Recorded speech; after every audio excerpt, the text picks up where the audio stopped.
Keep showing up. If no one invests in you, invest in yourself. If no one believes in you, believe in yourself. Even if you don't see the results right away, keep showing up until you do see the results. Even if you don't see the results for a very, very long time, keep showing up. What if the results don't come? They're not going to come if you quit. Keep showing up. I'm tired. Keep showing up. I don't feel like it. Keep showing up. I can't see any results. Keep showing up. I don't know where to start. Just start. Do something. Take that first step. Every step you take adds up. And sooner or later, you'll look back and see that you're at the top of the staircase. It doesn't matter if you can't see the top from where you are.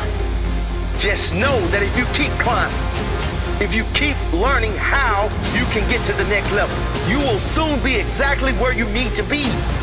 If you quit, if you never start climbing, if you never take that first step, you'll never get there, and you'll forever live in regret.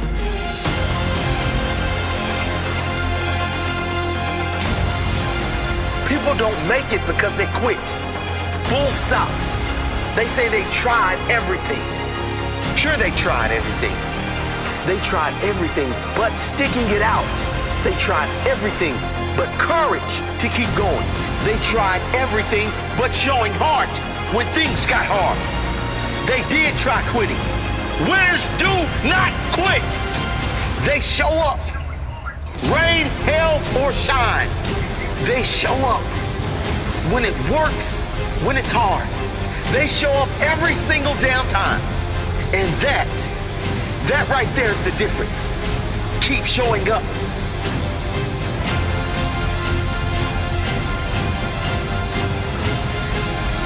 Rain, hail, or shine.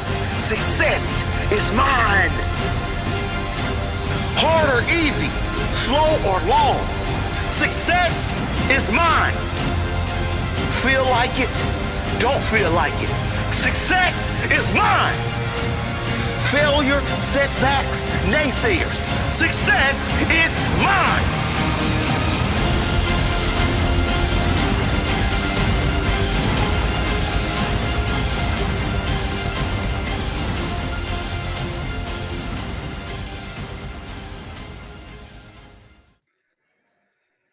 Oh, well, hello, everybody. We're back again. Keep showing up, said the video. Much we're kind of following on from that. We're covering tonight from our lovely East team who have got the dreaded COVID. So yeah, you're stuck with my ugly mug, Jason's ugly mug, and obviously the lovely Barbara as well this evening. So I hope you're all doing well. I hope you're all having a really nice weekend. And we've got some really good stuff for you today. So we are joined by Billy, who is going to be doing some of her wonderful poetry for us. We're also joined by Jed. Jed, I hope it's Jed. And he's going to be telling us a bit about a Christmas miracle. And it wasn't the birth of Christ, so he tells us. So we'll find out more about that. We're also going to be talking about a keyword tonight, which is community, and hopefully the big cheese himself, Peter Yarwood's going to be hopping on and joining us for a bit of a chat about that. So yeah, we're going to get started, I think. So Jed, if you would like to come in, if you fancy turning your camera on, etc., and just tell us a bit more about what you're going to speak about tonight. I'll hand it over to you, Paul.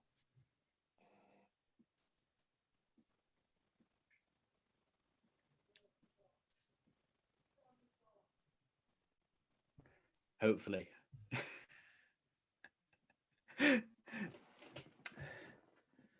Well, it seems like for now we're maybe not doing that.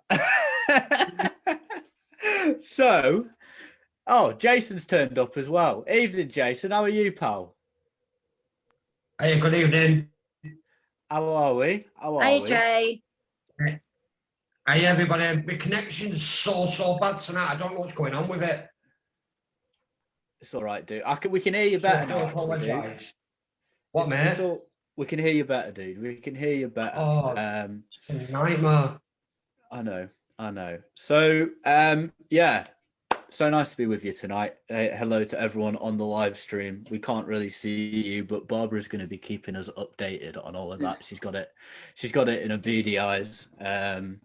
So, heck, I'll tell you what. Let's do this. Let's crack on with some conversation. So, one of the topics about tonight that we wanted to talk about was community, and I guess how LUF, LUF and I guess Red Rose hand in hand, go about engaging with that.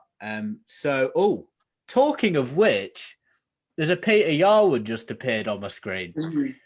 Hello. Good evening, Pete. How are you doing? Good, I'm good, thanks. We've just given you the perfect introduction. We're just starting on a voyage of discovery, talking about community and LUF and Red Rose and hand in hand.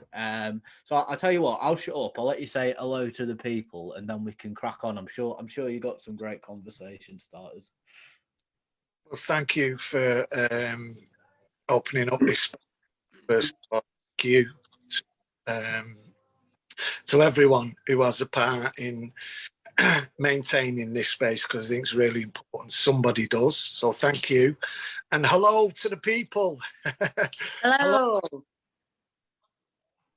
So I've come on my phones. Don't know who we've got on. Let's just flick here. Belinda, you're an awesome poet, you aren't you? You had a boss. Hiya, Belinda. You're going to do some poetry for us tonight? Yeah. Brilliant. And we've got Barbara. Hello, Barbara. You're on mute. 2 years in and we're still making them mistakes. Yeah, I've got on my headstone, your mute. My husband wishes. I'm doing the comments as they come in. So come on, people, send us some comments in. Yeah.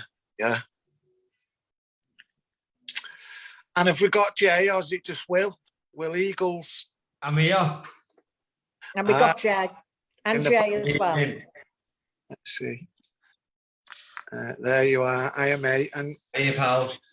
we've got Richard doing the streaming. Good on you, Richard. Thanks, mate.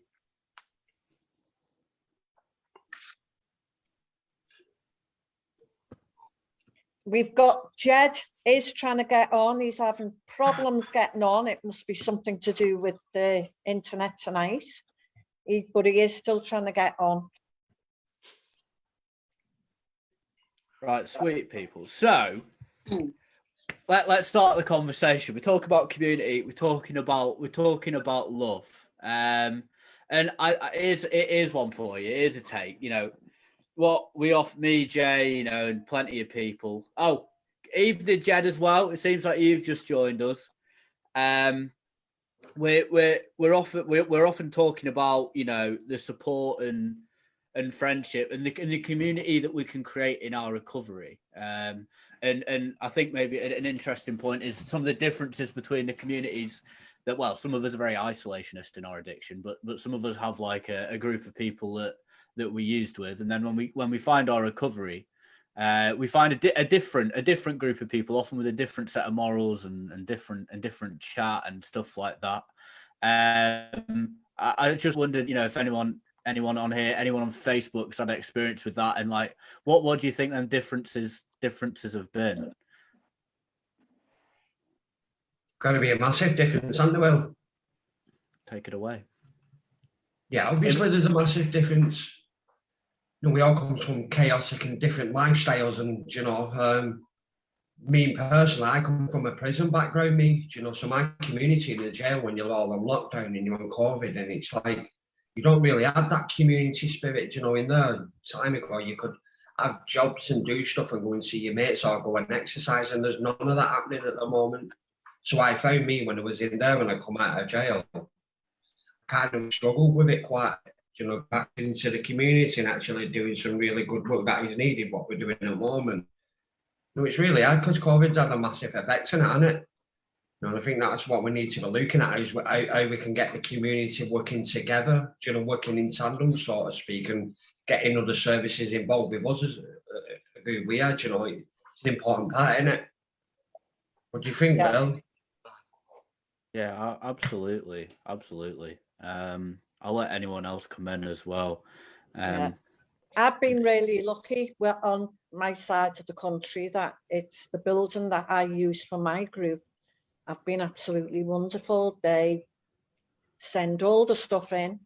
They send the hand sanitizer, the mask, the gloves, everything. They have the room prepared for us. So we don't, they've been absolutely great because they know how much that we need to keep the community connected. Yeah, isn't it I exciting? think Peter would like to speak. Far away. Actually, Jed had his hand up before me, so I don't know if that's to say hi, I'm here, or hi, I've got some. I'm here, mate. Hi, Jed. Here, mate. Can hear you. Oh, brilliant, brilliant. I've just managed to get on. Sorry about that. Cool. All right, do you want to lower your hand then, Jed, and we'll know if you want to raise it again. What do you do? Just press that yellow bit? I don't know. I think you press the 3 dots. It says lower hand, 3 dots on the right hand of your screen, where it says more. Is that better? No, it's still up there. I can see. Where it says more, there should be a couple of dots. Press that and it'll say lower your hand. Right. But while you're doing that, I think Jay's got an interesting point when he talks about community within a prison, because I had a different experience. I had a really positive experience within prison, within a community setting. Only the difference between, I think, what Jay's describing as his experience in prison and my experience was we had a little bit of autonomy. And what I mean by that is we was given responsibility in the running of our lives, our day-to-day activities. We had a say in how that, to a certain extent, it was a working prison, but the majority of how we ran that prison, the decisions that was made about us was taken by us. So when I was inducted onto that, it was a prisoner who did the induction.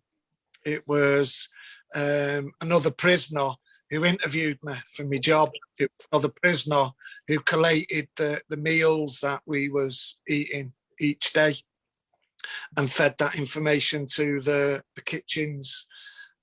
We supported each other and we challenged each other on that prison community, and that experience stood me in good stead. And I was really, I was a bit gutted the other day. I went on a meeting on Friday, so Red Rose Recovery's picking up a bit of work in HMP Buckley Hall in the near future, and I found out that so there's prison officers, and let's not forget, whether you've got an opinion about it or not, the facts of the matter are they look after people who are in prison, and often when you're in prison you're at your lowest ebb. Fact. And then prison staff and prison officers, they start out in their careers to make a difference, to help people, and I think that's got to be a really tough job when all you see day after day is people coming back. And one of the things we've done, to make a dent in, at least say, there is us that come through your services who do well. We don't all die and we don't all return back into that life of crime and chaos. Some of us do well, and we're really grateful for that. So what we've done in the Lancashire User Forum to say thank you to those prison officers who've helped us, is live stream, discussions like this and record it. So to get onto this meeting, you effectively are agreeing that this goes out wider. You know, everyone gets an email stating the reasons and the rationale and what we're going to do with it going forward. And the Prison Officers Association, I suppose, I suppose people within the Prison Officers Association are helping us get these DVDs printed, burnt off, so that we can introduce prisoners who don't know about the recovery community, who don't know where it is, don't know how to access it. We can get it in front of them, so we can say, you know, have a little bit of hope for a better future, because there is those people who do well, who do all right, as many of us. And I think there's lots of people in prison who just need to see it before they can be it. You know, and that's what we're trying to do. We're trying to show them it. And that's not to say we're great and life is bombastic all the time. No, it has challenges, you know, and some of us deal with them in different ways, and that's all right. But I think going back to the first question, when I think about community, I don't think about the differences. I think about the similarities. So what do we all agree with? Well, we all want a better future, don't we? We want some decent employment. If not employment, purposeful, meaningful activity, something to contribute, something to do. I've not met anyone who disagrees with that. We'd all like somewhere decent to live, won't we? You know, that's something we can agree about. And we all want to be a part of something. You know, we want to feel like we belong, irrespective of how we behave or what we believe. We want to feel like we belong. And I think in Lancashire, certainly, in the Northwest, you know, I'm bound to say this because I'm from there, but I think we're ahead of the curve. And that's not an organisation, that's a movement. That's us all playing our part. I've just gone off on a mad one then, and I'm sorry for it. No, I'm not sorry. Thank you for that. No, that was really good. Yeah, there's a lot of points raised there. I think one of the things that I notice a lot is that people will, you know, it's great that, you know, we as an organisation are going against the curve in what you were talking about there. But one of my big issues, if we're going to think more systemically, is a lot of people in recovery go to prison. They go to prison because it feels comfortable, and you know, they can get clean, which is fair. I understand how people would want that. However, like, I just sometimes feel like where's the safety net for people like this if their comfort is actually being found in jail? Do you know what I mean? When I understand it to a degree, but that's where the problem is, isn't it? Where, yeah. Sorry, everybody. It was just like when people. Sorry, Will. Go on after you did. No, I was just thinking then, you know, when we look at the community, we can speak about the prison community, but I just kind of, it's like people you were saying, and well, it's all encompassing, isn't it? You know, we've got the Black and Asian community, then, you know, we've got the people in the community who are in prisons, we've got the community recovery community, then we've got the elderly community, then we've got obviously people who are living on the streets community, we've got the homeless community. Do you know what I mean? There's so many communities what are involved, and they're all in their own little different pockets, and it's hard to know where to start. Where do you start? Where do you set that benchmark? Where do you start within all that? Yeah, absolutely. Sorry, am I breaking up? You're breaking up, yeah, a little, dude. I got most of that though. To be fair, I got most of that. Yeah, and I guess I'm reading off some of Emily's notes here. Sorry, we're kind of we're just going in a bit blind here this evening, but that's all right. One thing that I'm reading here, which is really resonating with me, is building capacity in communities and families to support sustainable recovery and lasting change. Sorry if someone just tried to say something there. because there's in outside of our recovery community, in the wider community, I still think there's a lot of misconceptions on the nature of addiction and the nature of the individual addict, you know.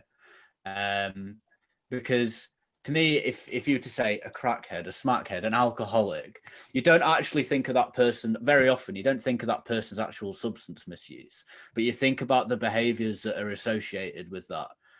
You know, if you look on social media, you see all of that. And it is, I find it's really a lot of people just see the substance. Yeah, it's very kind of. A lot of people just see the substance misuse, don't they? Yeah, sorry, exactly. No, it's fine. It's an open conversation, man. And I feel like it's dehumanized to a large extent. It is just a group of people who are associated with that drug, rather than, you know, an actual individual who is waking up, if in addiction, waking up feeling really, really awful and going to bed feeling really, really awful. And everything in between is just mayhem. And people just put that label on them, don't they? Yeah, absolutely. And you know, I think it's about challenging that, you know, through recovery, through, you know, like examples of people who've gone. I mean, one guy that I've been amazed about at the moment is a guy called Lionel Sanders, and he's a world champion triathlete, and he was a heroin addict for over a decade. And it's amazing, you know, it's amazing what we can do with recovery, and that whole idea that, you know, our addiction wasn't a choice. However, we can take responsibility over our recovery by doing this, people. This is how we change it. See this t-shirt here, what does it say on it? It says love. You know, why are we there? Why are we involved in that? Why are we doing that? Because that's how we start. So we can all sit there and we can talk about it until the cows come on, so to speak. Do you know what I mean? So how do we tackle that? How do we tackle that stigma that people have had all their lives? Because all people do see him as an addict, or they see him as an elderly gentleman, or they see him as the youth, and they're hard work and they're hustle and they've got nowhere to go. Do you know what I mean, boy? It's about people like ourselves who are going out there and having an effect on our communities. We're making a difference in the communities that we are. And it's not even just that, we're affecting our families within that. Do you know what I mean? So it's the knock-on effect that you have as an individual, and where you're going. Are you being positive in your recovery? Are you doing the right thing for your community? Are you engaging? That's the big thing. Do you know why do you think when we say like and share on these, why it's so important to get out there, to get the message out there, so we're all together? And that's what we've got to see, because change has got to happen, and it will, regardless of we're doing it or not. Somebody else will come along and take that on board. See, I'm off on a tangent now, because I get that community stuff's very important. Yeah, I think that we're all fed up of being set with labels. You know, Jackie has put on labels are the worst thing. I got to a point in my life where I was introducing myself as Barbara, and I'm round the twist because I was getting told that much, that my head was all over the place. And once you've got that label, it's so hard to get rid of it, and you end up living the label, which is why though? Why do we get that? Because just people's perception. Well, once a drug addict, always, you never change. Do you know what I mean? It's just all that old. It's just old way of thinking now. We're in 21st century, people, unfortunately, and times are moving on quite quickly. Do you know what I mean? And we need to get a part of that. We need to get hold of that within your recovery and all. Lorna has said that she went into prison to get away from the chaos of her life. And I think she's running away from a community. She's running away from it because it's that much hard work. People, it's not, we're not saying, we're not the way we've had. We're not saying it is easy, because believe me, being in jail, it's quite easy, because we're on the bed 23 hours a day. Out here, you've got family, you've got bills, you've got responsibilities, you've got to find money, you've got to find food, and you've got to go out, and you're in the community, you're involved, you've got doctors. Do you know what I mean? There's so much within your lives. And that's what we're about, is trying to support one another in doing that, trying to come out and say, listen, we're here to support you, and we know you're going to struggle with it, can we help? See, we're not, this community stuff to me is good. Yeah, Chris has put on. I'm losing you all again, unfortunately. Chris has put on that we have to show ourselves we can change, and then in turn show others that it's totally possible to change, which I think that's what we are doing every day at the moment. That's what we do. We go out and show people how we can change our own lives and help others onto the road of recovery and onto the pathway of change in life. Jill has put on, I hope I read this right, people who are using, it's put a label on them, but we cannot judge others. That, oh, sorry, it's just jumped off. Oh, Grace. I think that the comments are moving quicker than I can even read them now. Well, what she's saying is that because we've had life experience, we've learned not to judge people. And maybe we should get out there and get some classes going for these people who do judge everybody and everything, and show them that they need judging themselves what they're doing. Oh, absolutely, absolutely. And I think some of the worst people who judge are the people that make the rules about this, unfortunately, and I'll be quite blatant about that. That's politics, don't get me started on this one. I don't care. It's not party related. I'm just calling out politics, full stop. I believe that people, us in recovery, we need to have more of a say in the actual policy and the actual regulation that's being put in place, because I feel like there's such a huge void between the people making these rules and the people who are actually living the consequences of them. Yeah, we need to tell them that it's not a pill that we need to cure us, it's help. Yeah, and through fellowship, through the 5 ways to well-being, through connection, there's so many. Yeah, absolutely. And I think as well, it's putting an addict in a way where it's like disciplining that addiction, but in some ways channeling it towards a more positive thing. Because I believe if an addict truly wants to get well, they can dedicate themselves to do it and do that positively more than someone who hasn't maybe got our illness has. Because if we're going to do drugs, we're going to do drugs. But if we're going to do something positive, I also believe we've got that exact same capacity to do something positive to the nth level. Yeah, I can't wait to hear Do you know why what you're saying he's that, going to say, because I've watched him on Dry Wave, so I know that he speaks a lot of, not just common sense, he speaks the truth. Well, maybe that is a fantastic little segue there, Barbara, to introduce our first speaker tonight. Jed, dude, how do you feel about us shutting up and giving you the spotlight just to talk for as long as you want, mate, about your, is it Christmas miracle? Something like that anyway. But it's amazing to have you here. Hello again to everyone on Facebook. And the stage is yours, mate.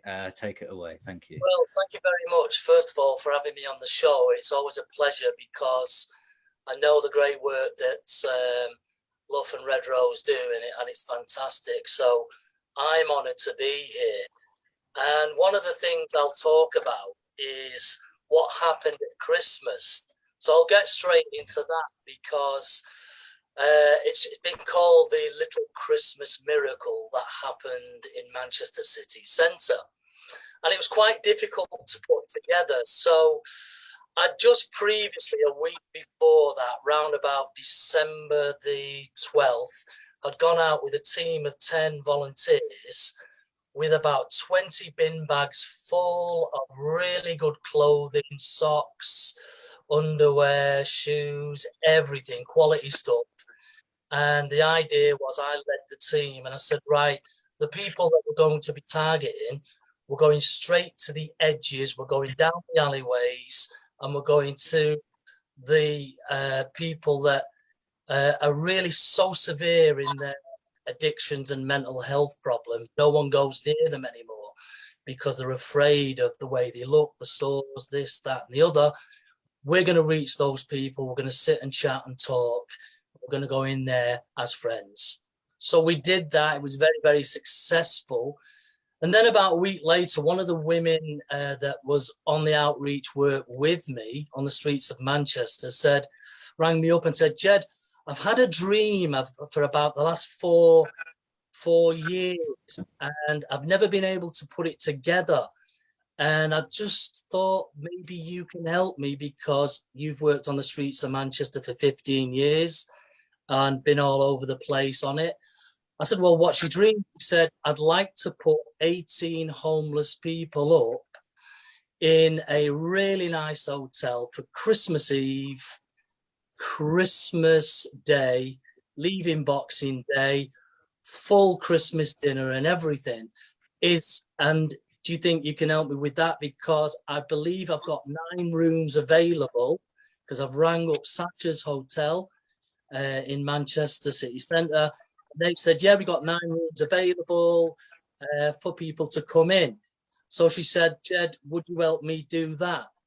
So straight away, I knew how difficult it was going to be to put and bring the homeless into a hotel, because of the stereotyping, and because the homeless people that I was going to be dealing with, and the men and the women, were in severe mental health problems, were still using severely their substances, and had no longer, or were no longer, engaging with the charities like the Booth Centre and the Mustard Tree, because it hadn't worked there for them, because of anxiety problems, cutbacks that had happened in these centres. And plus, these centres don't go out into the streets, the alleyways and the doorways to engage with these people, because there's no money in it for them. The homeless people have to go to the centre, and that's where these centres get their money when the footfall comes in. And they do a good job in trying to get them off addictions, this, that, and the other. But there's a lot of people who don't use the centres and live on the streets, and basically 3, 4, 5 years, they'll be dead from now. You know, most don't get off. There's a lot of violence in the streets, of addiction. So I said to this woman, this is going to be really, really difficult. She went, no. She had no idea of homelessness on the street. She said, we'll just get loads of people off the street and we'll book them into the hotel and it'll be sorted. So I said, okay, I'll do it. I'll help you. But I know this is going to be hard work. Bless her, she just didn't know the what was involved. She just thought a homeless person was someone that we could just take in and put in a hotel. So I said to her, so the manager of Sasha's, do they know with these 9 rooms, twin beds, 18 people going in there, do they know it's the homeless people? She went, no, I've not told them. I said, right, I think we're going to have to explain this to them, because these guys are going to come in, they look homeless, they look defeated, they look ill. The ones that I'm going to give this service to have never had this opportunity for years, and these are the guys I want to bring in. So I then realised we had to go down to the hotel just to confirm it. I didn't want to bring the homeless off the streets and then be turned away because people didn't want them in the hotel. Well, it turned out as soon as the manager found out that these were the homeless, hardcore people off the streets of Manchester, he didn't want to know. He was like, no, we don't take those type of people. We're not interested. And we argued the case that this was discriminatory, that we would pay for them. It would cost £600 to put them up. We would provide for it, and I would stay in the hotel and oversee it and miss my Christmas, but set a little office in there, and I would make sure it ran brilliantly. And they said to me, the manager said, well, Jed, what happened is 3 months, about 3 or 4, 5, 6 months or whatever ago, the Manchester Council put 6 homeless people in there, and the Spice Gangs came, they wrecked the room, the telly was smashed. I said, well, the Manchester Council, they've just got a lot of people, they've put them all under the same roof, they've all got issues, some don't like each other, and it's kicked off and it's not been organised. I don't work that way. I know the streets. I will make sure the people that come will respect the place, they'll value like any customer that you've got, and they'll have a great Christmas. He didn't want to know. So I wasn't going to let that put me off. We raised money while this was going on, and we now had got £1,300. So I'd got the money. We needed to go to another hotel, but this time we went down the road to the Britannia Hotel on Portland Street. And I said to Victoria, this was the woman who wanted the dream of the homeless to put together. I said, before we get the homeless people, we've got the money, but we need to know we've got an hotel to bring them to. But this time we're not going to tell the manager, the homeless people. We'll book them in as our friends that have come down to have a Christmas time with the family. They're all our relations. That's how we're getting in, right? And we'll bypass that stereotyping. So that's what we did. Now, I had the hard job of going onto the streets of Manchester once we knew we had access to the rooms, and choosing which guys, men and women, were going to be the ones that go into the hotel, because there's no getting away from it. Every guy that I was going to be choosing, man and woman, was heavily addicted in all types of abuses, had tremendous issues with mental health and violence and traumas. Some of them didn't get on with each other, right, on the streets, because that's how it works. Some of them you would be able to trust in the hotel, others you wouldn't. Just like someone who, people who worked for a warehouse, if you put 100 people in a hotel, they might not all get on together, never mind homeless. So I had to go on the street and chat to the guys and see, because I wanted it to work, and I wanted the guys in the hotel that we were going to bring in, and it worked out. 11 homeless people came into the hotels. I wanted them to feel safe. I didn't want them to have issues with everyone. He didn't like her down that street, and they had issues. So it took about 30 and 40 hours to be able to say, right, we've got the 11 people I think are going to be suitable. The other ones even said to me, oh, I can go in there and maybe I'll steal something. I said, no. I said, never. So there was ones that I would chat to and say, how are you doing? I wouldn't say I've got an hotel room for you for Christmas Eve and Christmas Day, because I didn't want them to be let down. If I felt I could trust them and I was using my 15 years experience, my knowledge of body language, of the stories they were telling me, then I would offer them the 2 nights. If I felt that they were still in a violent way and their attitude wasn't right and stuff like that, and they'd cause chaos, I didn't tell them that I had a hotel. I just said, look, see you soon. We've got some clothing for you. And we'd give them clothing and stuff like that. So eventually it took a long time, but we got the guys in the hotel and we had to guide them to the room. They had a bath, the shower. I had a room 414, and on it was 25 bags of brand new clothing, dresses, coats, shoes, socks, gloves, all virtually brand new. And they were going to just spend a beautiful Christmas Eve and Christmas night there. And we chatted and we talked, and a lot of them said, Jed, I'll still go out on the streets, but I won't cause chaos in the hotel. I said, thanks for telling me, because, you know, it's good that I know, Jed, I'm using crack, Jed, I'm using heroin. I won't do it in the hotel. I've still got to go out there and sit by the bins and earn money and this, that, and the other. Can I still come into the hotel? I've told you the truth. I said, yeah, of course you can. I said, I want you to come into the hotel. I want you to enjoy Christmas. I trust you completely. I'll be here to help. Any issues you've got, come and knock on the room and we'll oversee it. So that's what happened. Now, a couple of days prior, I contacted the Manchester Evening News to tell them about this wonderful story that was going to happen, about how the volunteers, the Manchester public, had raised over £1,300 for this to happen, and they were going to get a big Christmas dinner with all the trimmings, cooked, someone brought in the food and we reheated it up from a microwave in my room, and they all come and they sat down and they enjoyed the meals whenever they wanted to turn up. There was no rules or conditions. I wasn't sitting outside their rooms policing them. I just wanted them to enjoy the whole experience of being loved, being trusted.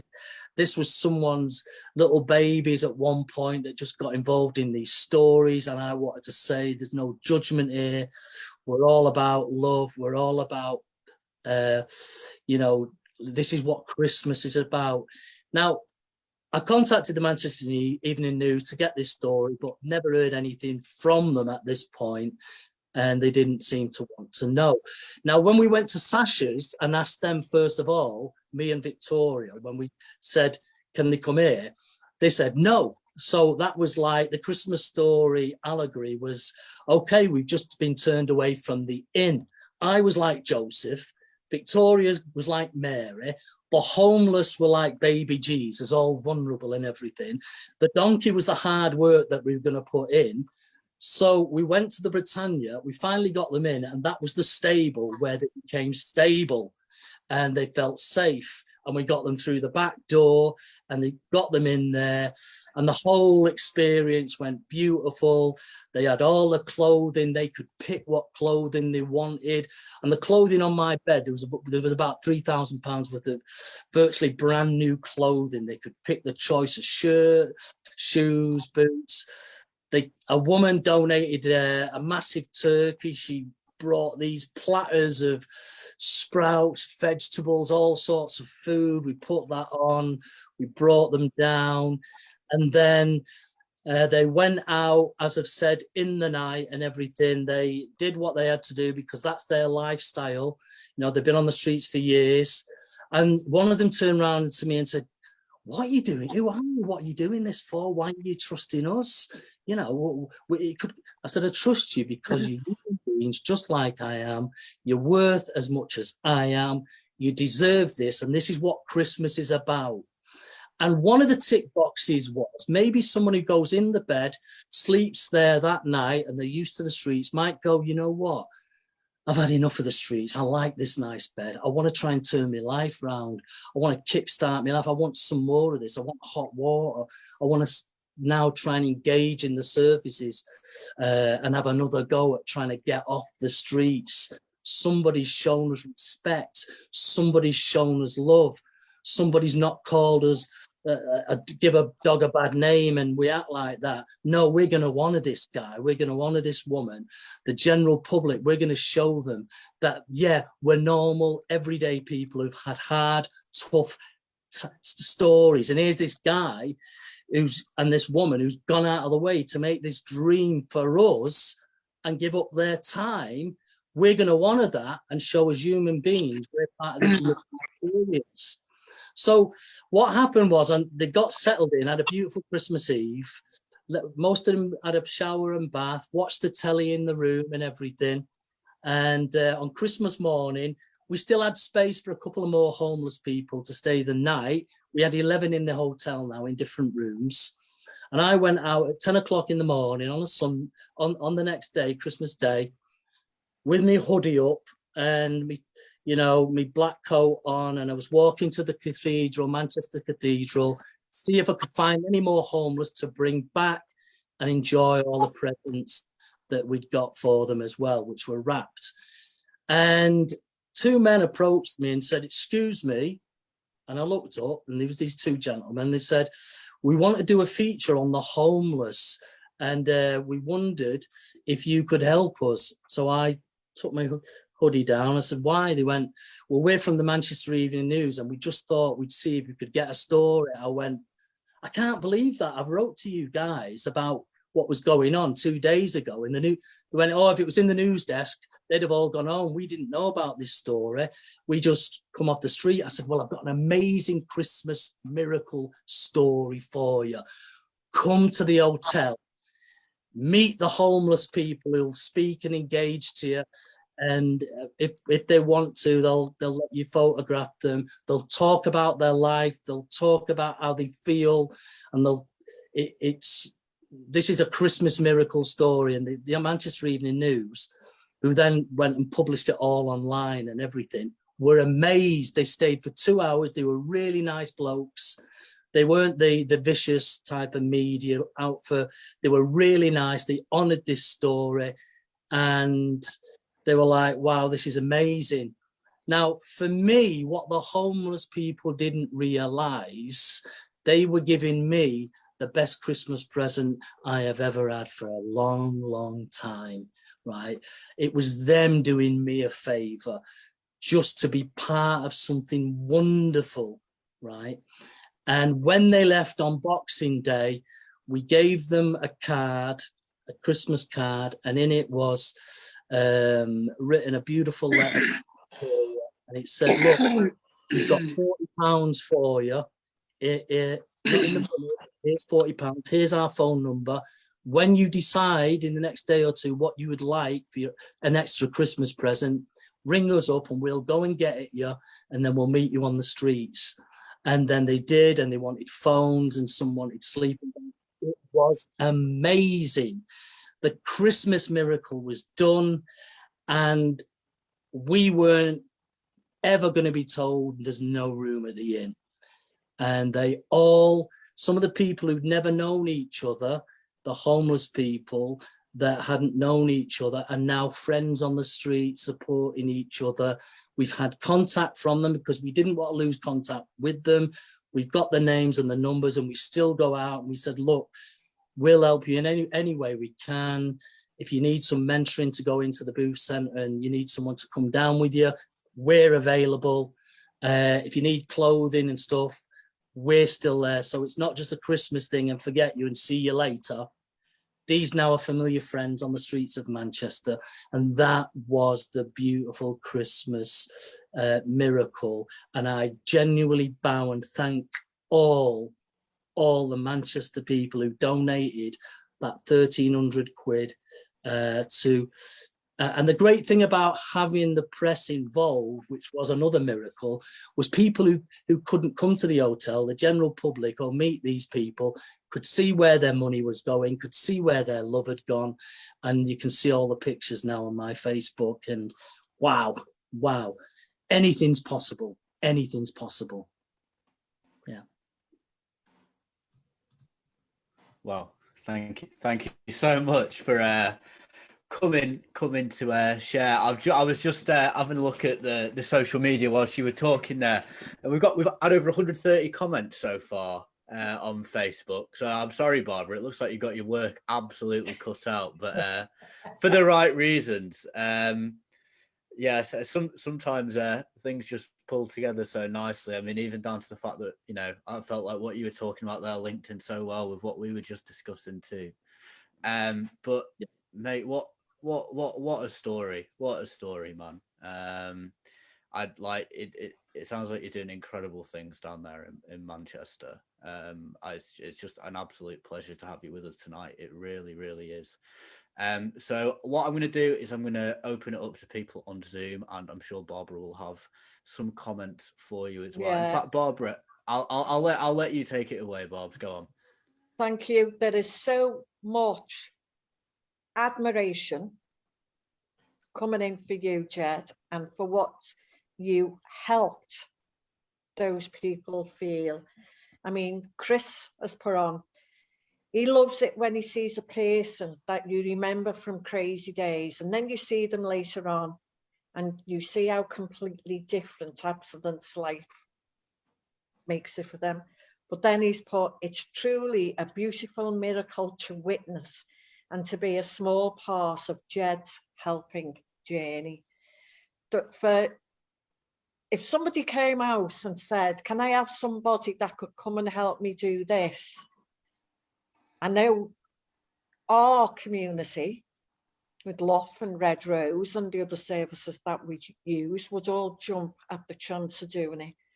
But for that lady to come and be able to instigate it and give everyone a chance to have a go at it, absolutely brilliant, absolutely astounding. It really is. It is a wonderful Christmas story. I would print that off and put it in everywhere. Well, you It know, is really good. it is a wonderful thing, and I got a knock on my door because one of the two of the homeless couple, a man and woman, and there was a few couples who it was love on the street, and it was the first time for years. In fact, someone had met on the street that they could have a double bed and a bath and a telly and all this food and have that comfort in love. And on Christmas morning, just before I was going out, there was a knock on my door. It was a girl, homeless girl. She's about 30 with her boyfriend. And she said, Jed, I want you to do me a big, big favor. We've just had confirmation that we've had some benefits that we've been trying to get come through. We've got about £300 now, and we maybe be able to put down for a little house. But I want you to do me a favor, Jed, and please, please, please don't say no. So I'm thinking, what? She pulled out £20 and she said, I want you to have this £20 from us, and I want you to get yourself a pair of socks or some gloves for Christmas and a coffee and a cake. I don't want you putting it in the homeless fund, right? Because you're doing that anyway. Please honour us and let us do that. And I said, you know what? I'm going to take that. I'm going to take that because I'm not turning gift of your heart away. Yeah, that is a gift from the heart. That is that. I wouldn't have been able to stop crying. I'd have been winching for days. Well, do you know what, Barbara? Honest to God, right? For 2 days, I manned the room and I for people to come, and some of them got lost in the corridors because they had these. They weren't keys; they were these cards you had to slip through the door. Yeah. They'd knock, and I'd take them back and all that. And I had to keep. I heard all the stories. I sat down. I listened to the stories. They wanted to pour their heart out. They wanted to tell me who they were, and you know, I could see they were in a bad way, but they just for someone to listen. I kept my face, you know, smiling. And when I got home, after it was all done and dusted, and everyone went back to the street, and I went home, and Victoria, who put it together, went home. I just got in my bedroom and I cried my eyes out. Right, I cried from the heart.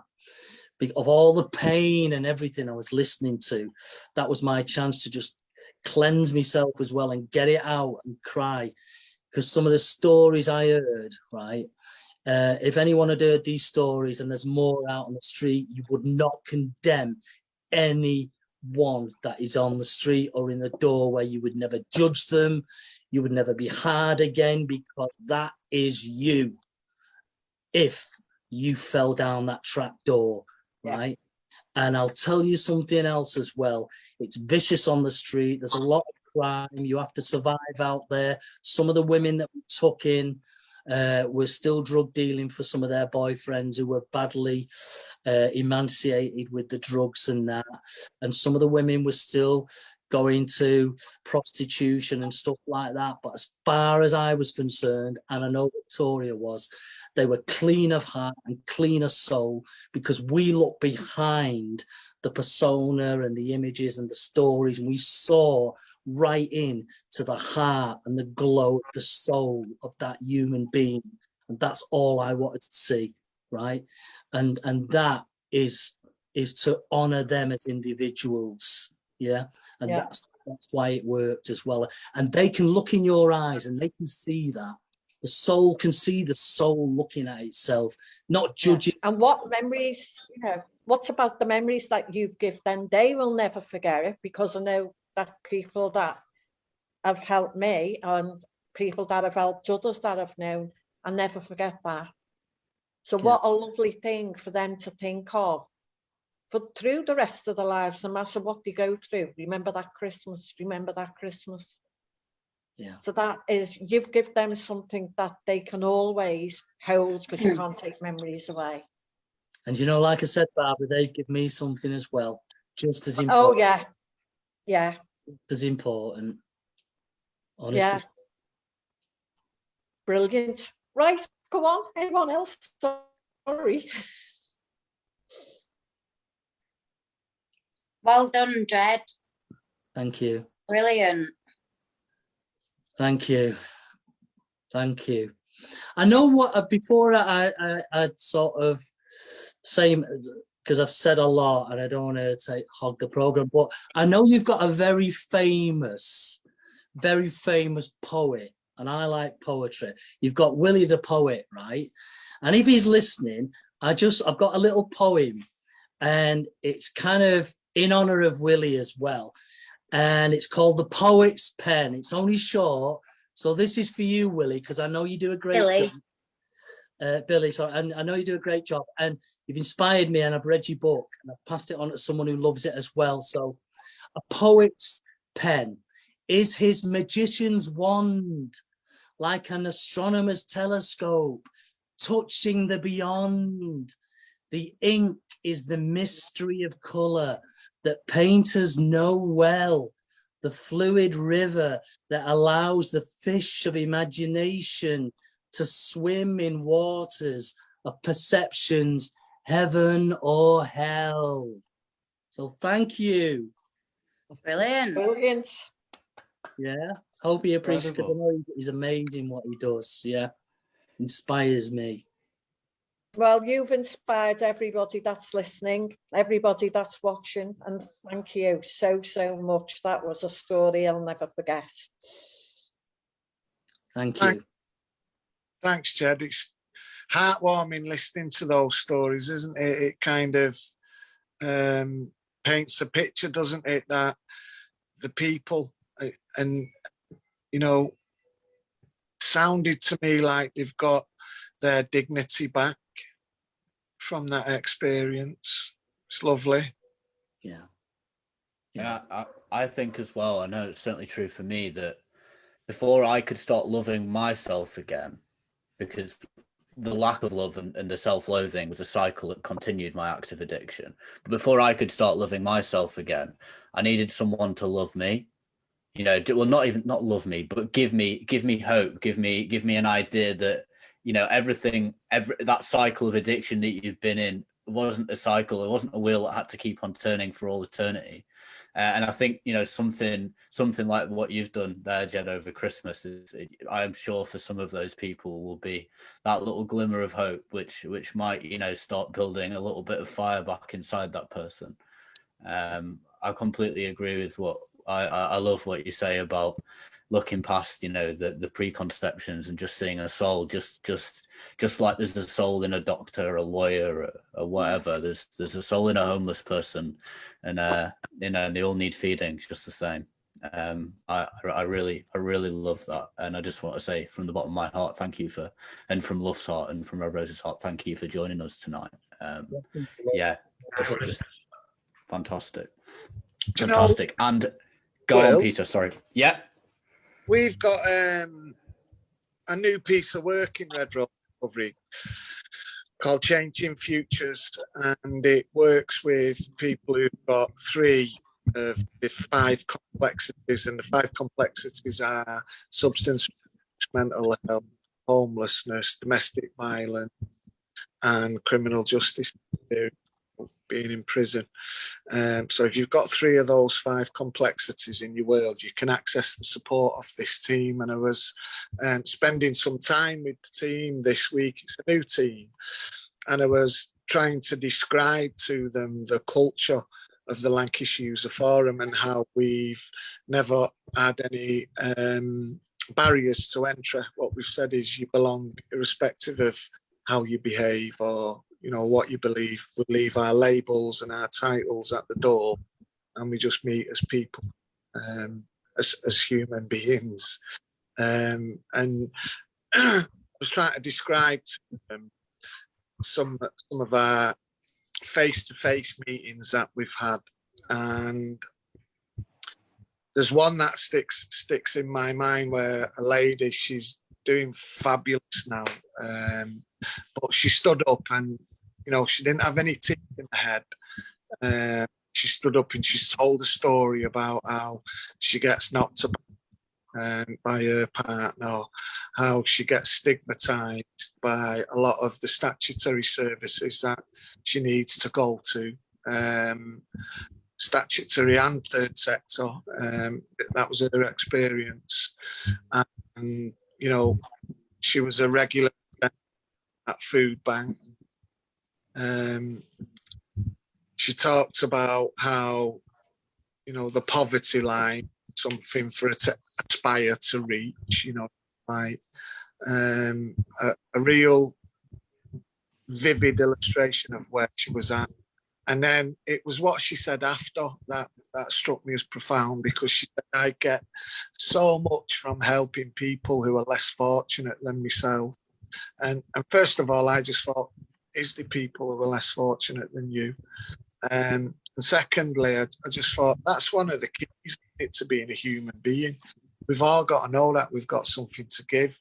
And I think if we, as people who've got a lived experience, say, you know, that somebody hasn't got something to give, it's quite a damning state, isn't it? It's to, you know, I think the words from her mouth were, when I'm helping somebody who's less fortunate than me, I feel good. It improves me well-being. And in that sense, I really dig what you're saying, Jed. We need those people more than they need us. And that really puts things into perspective. So more power to you, man. Get out there and carry on fighting the good fight. Thank you. Thank you. Yeah, Jed, can I add something on all? Please. Yeah, I just want to say thank you ever so much for that you've done over Christmas. You know, you wouldn't believe it, though, I've got an haircut now. And I'm looking quite all right, but yeah, I come from a background of living on the streets myself. And my defining moment, you know, somebody give me a pound for it to tell me go and make go and get a coffee for myself at McDonald's. Wow. So kind of back where you were, do you know what I mean? And it was just, yeah, makes you think of where you were and what we've got in our lives. You know, I've got a roof over my head today, and I didn't ever think that was going to be possible again. Do you know what I mean? And that's through people like yourselves and people on the streets and services and coming along and asking him, are we all right? And do we need that support? Just without people like you, man, the Christmas miracles. Do you know, somebody like me won't be sat here today. And my daughter's in the next room with her friends. Do you know, I'm a part of my family today. Do you know what I mean? I'm through my addiction and getting myself clean, and do you know, so it has a massive effect, people, and that just like thank you. And you know what? When I want to get involved for Christmas, though. And you know, you saying that as well. You've brought this. Your good news is our good news. It really is. That's the truth of it. The truth of it. It's possible. Yeah. Yeah. Possible, isn't it? We've got the right people. And time I was detoxing, I had a DVT in my leg, I'd come out of hospital, I was living on the train station at Bolton, and all I wanted was a coffee that morning, and they had no money on me because I spent the money on drugs and stuff, and I just thought, do you know what, I wondered if somebody would buy me a coffee, and I sat there for about 20 minutes, and a woman come over and bought me that coffee that I just wanted, do you know what I mean? And I thought, yeah, people do care, do you know what I mean? And I think I'd just been crying because I'd feeling sorry for myself, so yeah, so I had that stuff, man. Sorry for banging on a bit then, but great. It's great because that's what makes the hero in us. The hero, we get ourselves back up, or we can help other people. And you know what? Even if people say I can't do it, I'm still going to give them love. I'm still going to give them what I'd give anybody else, because everyone. How can you judge somebody?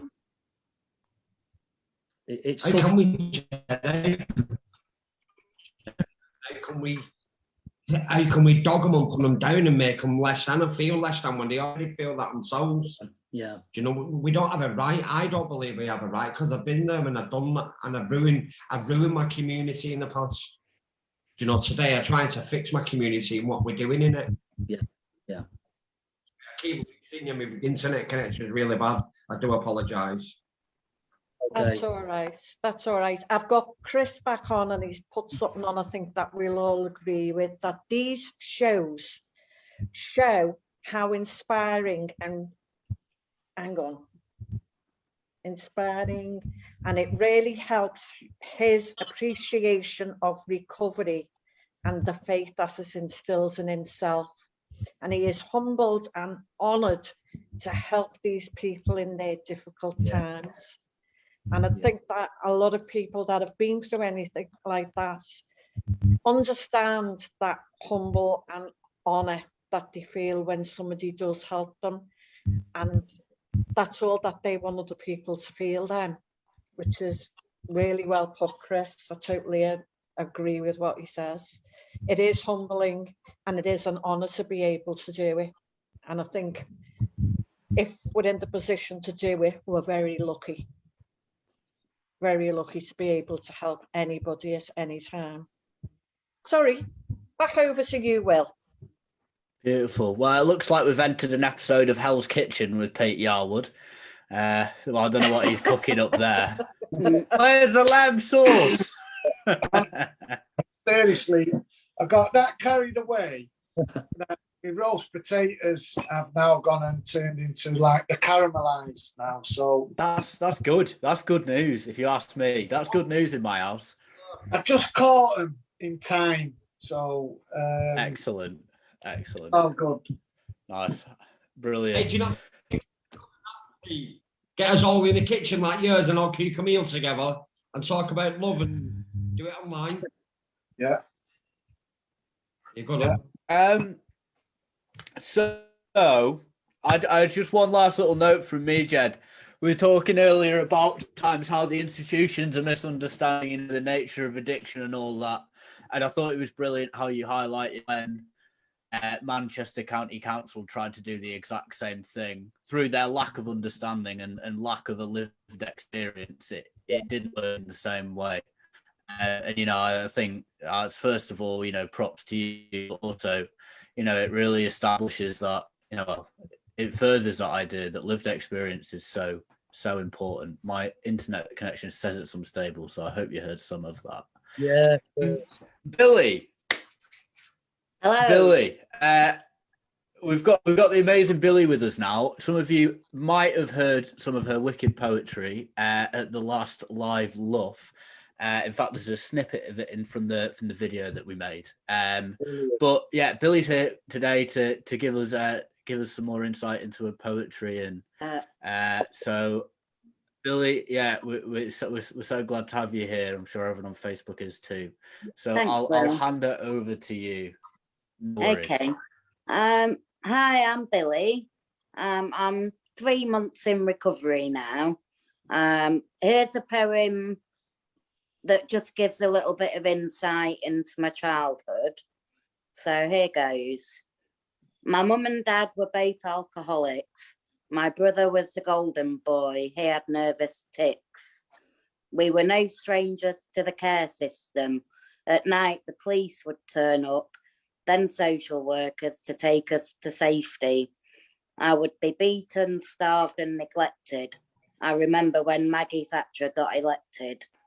I was moved from pillar to post, one home to another. I was split up from my brother. I found solace in sniffing gas and glue, having a vodka instead of a brew. I was always in a fight, but couldn't settle at night. I started to self-harm at 12, so I blocked the pain with booze. My memories and fears I could shelve. Experiences put away in my mind, just wanted someone to be gentle and kind. Substance misuse would curb my inner pain. My arms and legs I would maim. I left school in 87 and was getting ready to go it alone, but ended up in a secure unit. I knew that I had to get out of that pit. Went to college in 88, where I met my first proper mate. Drinking again was a big part of my life. Too pissed to remember getting myself into strife. So that's a little insight into my childhood. My cat has decided to join in as well. Oh yes.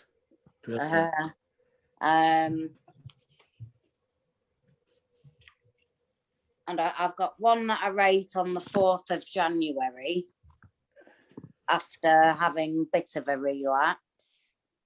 So, fucked it up yet again. Got on the wrong fucking train. I'm so glad Christmas is over. Time to start again and stay sober. Has anyone else fallen at this hurdle?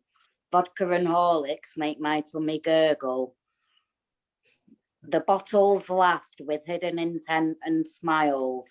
Got me good, I was dancing on the tiles. As it's now a new year, time to move on without any fear. Today is a new day for us to hope and pray. Abstinence is going to win the way.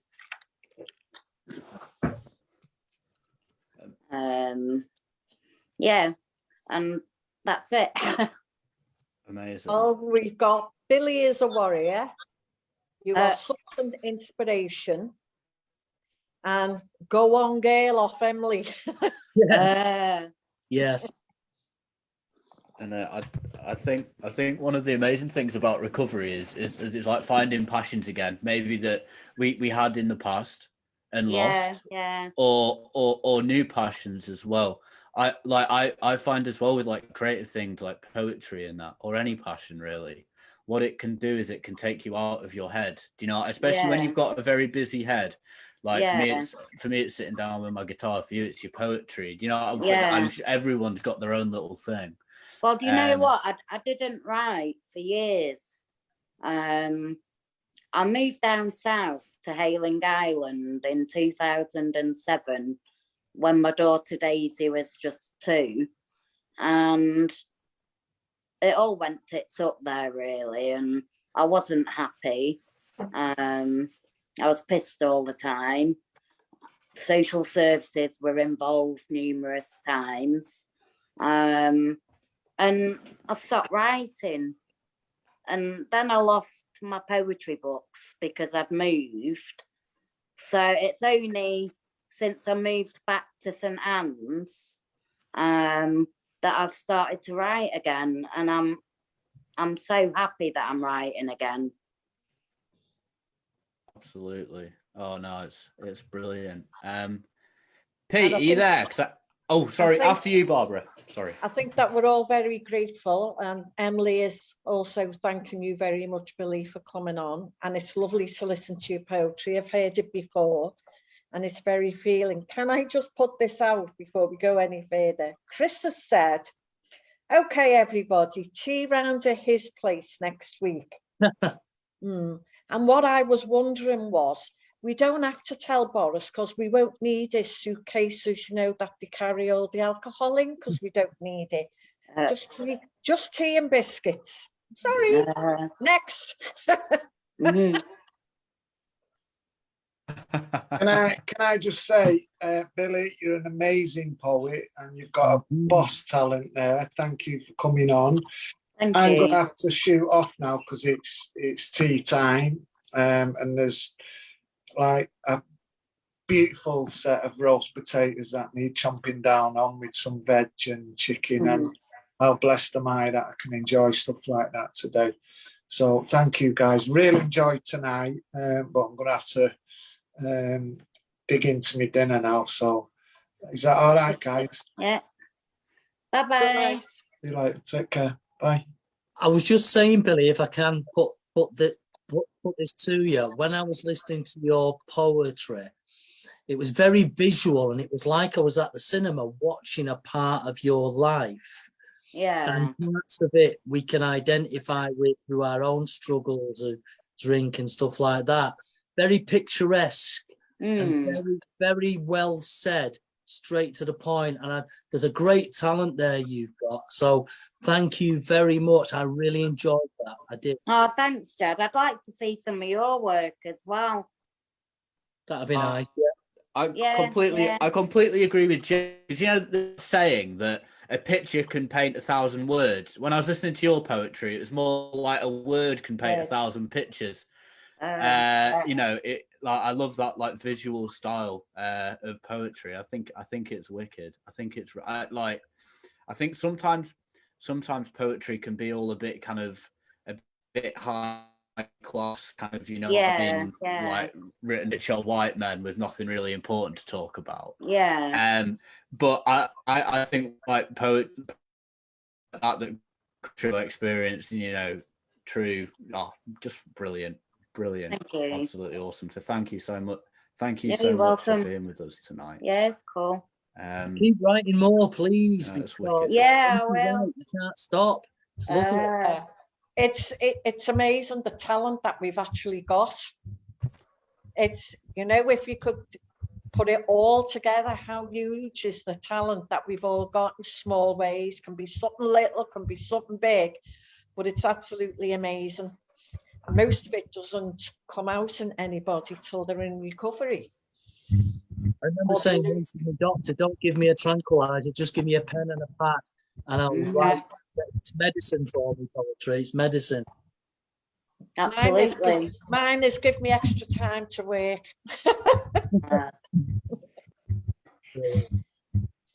Okay, then Will, we're back to you. We are. Well, we've kind of made way pretty good headway. In fact, through the main agenda. In fact, we've finished it. If to put it bluntly. So what I thought I'd do is I'd just open up the space again for anyone on Facebook. Hello. I'm glad you're still with us. Lovely to have you. Anyone on Zoom as well. Just, you know, your thoughts on tonight, any like remarks, anything you've had in your head that you thought you wanted to share, not about anything, you know, about the community, about what Jed said, about what Billy said, about what Peter was talking about, honestly anything. If anyone's got any thoughts or anything like that, and once we've got to that, we will begin saying our goodbyes. Well, I've totally enjoyed tonight, seeing it was a last minute thing and sort of thrown together for us three. I've really enjoyed it. I've learned a lot, Jed, thank you. And I love listening to your poetry, Billy. So I've had a really good evening. Thank you. Excellent. I have to go on, Jason. Yeah, thank you, Billy. You're welcome. Yeah. Thanks for listening. Love it. Just shows what it is. We get clean and we're thinking about our recovery. Yeah, just brilliant night. Thank you ever so much, everybody. I'm sorry that my internet has been really bad tonight. I do apologise for that. But yeah, thank you ever so much, everybody. Excellent. Well, guys, it's been amazing having this space with you, and I'm gonna leave you with something. I'm gonna talk about Norway. Here's a take for you. So, Norway, second to Japan, has got the lowest rate of homelessness in the world. Okay, and it all came from a bit of research that they did.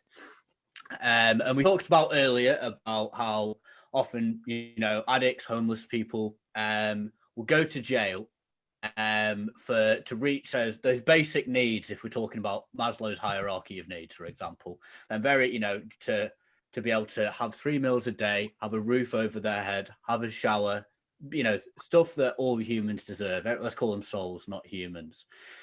They did the maths and they realized it was going to work out far cheaper on a systemic level to, instead of continuing to support these homeless people going to jail, which to me is an awful logic, and it's an awful thing that exists. They said, let's build a load of housing and let's house these people. Let's do it. They've housed these people, hundreds and hundreds of thousands of people that were living in Norway homeless, and since then their employment figures have gone up, their GDP has risen hugely, and all of these homeless people who had no hope whatsoever have gone from living on the streets to living in a society where homelessness doesn't really exist anymore. And beyond the idea of it being cheaper, beyond any of that bullshit, any of that capitalism, there's hundreds of thousands of souls that each day have a roof over their head. They don't wake up underneath a bridge. They wake up in a bed with clean sheets, with you know, meals to be had. And like I said, if you give someone that love initially, when someone can't love themselves, they can then begin to start loving themselves. And when you take it up to that massive level, you know, Norway is now one of the happiest places in the world to live. And I think that's powerful. And Jed, the fact that you were talking about on such a small level, but even on that small level, the incredible power and impact that can have. I think it's incredible. So I just want to thank you all for being here tonight. I hope you all have a lovely weekend to everyone out on Facebook. All love to you all. And we will see you next week. It won't be us, unless COVID hits, and it might be us again. You might be stuck with our ugly mugs. But it's been a real pleasure sharing this space with you tonight. All love to you out there on Facebook. And we will see you soon. Stay safe, people. Cheers, guys. Bye-bye. Bye. Stay safe, Bye. stay well, and we'll see you all soon. Bye. Bye-bye.